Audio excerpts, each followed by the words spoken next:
أعوذ بالله من الشيطان الرجيم. بسم الله الرحمن الرحيم.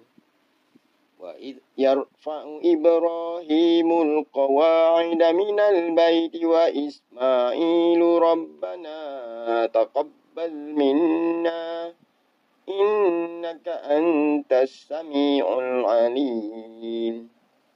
ربنا واجعلنا مسلمين لك ومن ذريتنا أمة مسلمة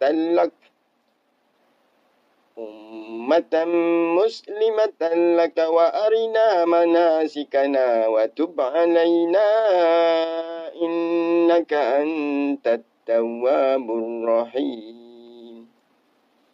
ربنا وابعث فيهم رسولا منهم يتلو عليهم آياتك ويعلمهم الكتاب والحكمة ويزكيهم إنك أنت العزيز الحكيم.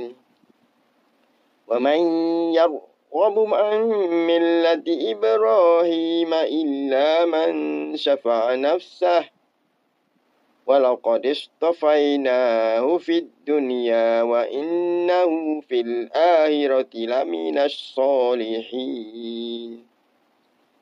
إذ قال له ربه أسلم قال أسلمت لرب العالمين. ووصى بها إبراهيم بنيه ويعقوب يا بني إن الله اصطفى لكم الدين فلا تموتن إلا وأنتم مسلمون. أم كنتم شهداء إذ حضر يعقوب الموت إذ قال لبنيه ما تعبدون من بعدي قالوا نعبد إلهك وإله آبائك إبراهيم وإسماعيل وإسحاق إلها واحدا ونحن له مسلمون.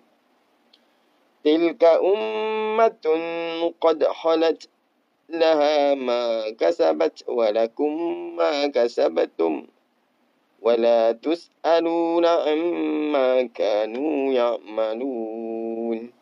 صدق الله العظيم.